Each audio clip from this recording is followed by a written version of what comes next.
किसी का भी संग स्वीकार ना करें। ये बहुत खास बात साधना में है। अपना जीवन में प्रभु और गुरुदेव के सिवा कोई संगी नहीं होना चाहिए। ये देखो, अगर महापुरुषों के वचनों को स्वीकार न किया जाएगा तो फंसने में देर नहीं लगती, मिनट नहीं लगती फंसने में।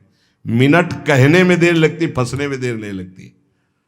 इस भोगों का राग, संपत्ति का राग, पद का राग, ये सब संग के अंतर्गत आता है। संग का मतलब किसी व्यक्ति से ही नहीं है, व्यक्ति, वस्तु, स्थान सबसे है।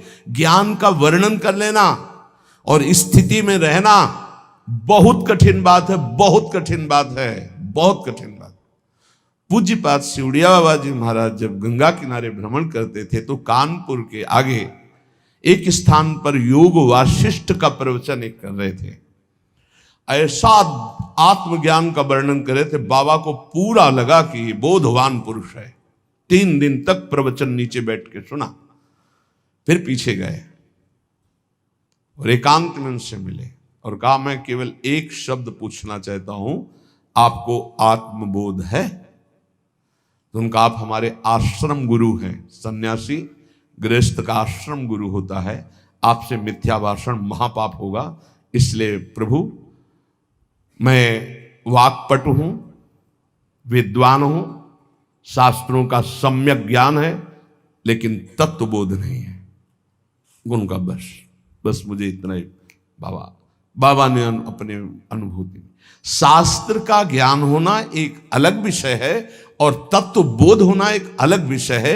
यहां परम अवधूत दत्तात्रेय भगवान कह रहे, यदि तुम्हें तत्व बोध प्राप्त करना, भगवत प्राप्ति करनी है, देखो, अगर आप सोचो कि मैं प्रेम मार्ग का हूं, मुझे तत्वबोध से क्या मतलब है, तो सर्वान वस्तु तया निरीक्ष, ये तत्वबोध ही ध्यान रखना। ये क्रूरा अपि पापिनो न च सताम संभाष्य दृश्या से सर्वान वस्तु तया निरीक्ष, परम स्वाराध्य बुद्धिर्मम, सब में, पापी में, पुण्यात्मा में, सब में एक मेरे आराध्य देव, ये तत्वबोध ही है।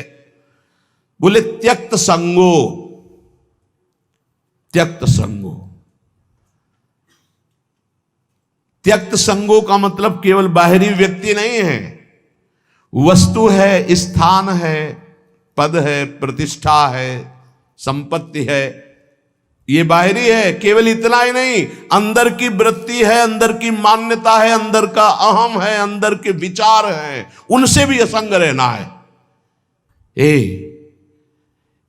त्यक्त संगो, वो जित संग दोषा, अंदर और बाहर से, तब वो परम पद का अधिकारी हो। समझ लीजिए बहुत ध्यान से, शायद ये समझ पाना कठिन है, क्योंकि बाहरी कुसंग नहीं त्याग पा रहे, फिर बाहरी संग की बात क्या, फिर अंतर के संग की बात क्या।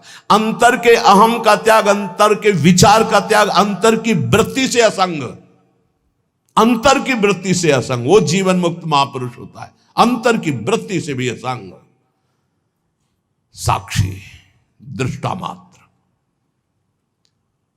आगे चलकर समझ में आएगा। त्यक्त संगो, अगर भगवत प्राप्ति करनी तो ये सूत्र बहुत अमृत है।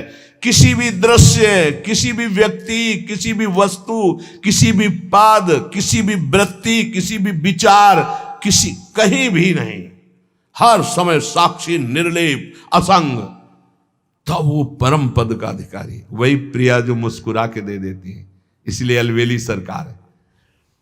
जित क्रोधो, पहले त्यक्त संगो, फिर जित क्रोधो, किसी भी परिस्थिति में क्रोध ना आने पावे। कभी कभी हम अपने दोषों को गुण मान करके प्रकाशित करते हैं कि ये कोई क्रोध नहीं है। अगर गलती को गलती नहीं मानोगे तो अक्रोध स्थिति को कभी प्राप्त नहीं होगे। क्रोध तब आता है जब हमारी कामना के विरुद्ध कोई चेष्टा होती है, पक्का, और क्रोध की सत्ता ही नहीं, हमारी चाहत ही ना हो। भगवान बोलो, अरे बोल दिए, भगवान कह रहे ऐसे चलो, ऐसे चलो, वो हम बता दिए, अब ना चलो, आपकी मर्जी। क्रोध नहीं आना चाहिए। भारी से भारी विपरीत परिस्थिति में भी क्रोध नहीं आना चाहिए। ये कब होगा?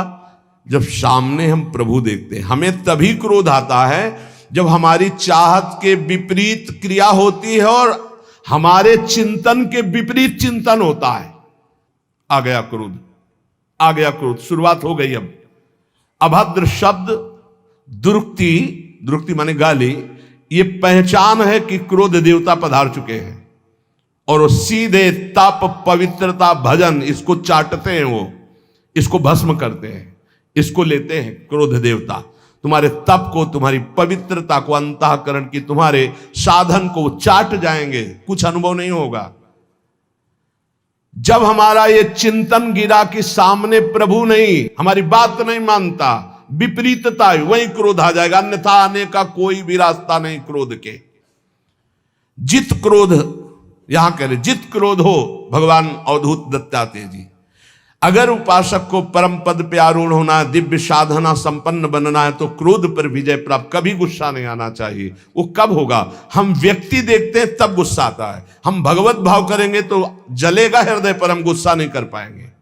हम चाहत करते हैं तब गुस्सा आता है। अगर हम चाहत को भगवान की इच्छा में छोड़ देते हैं तो गुस्सा नहीं आएगा।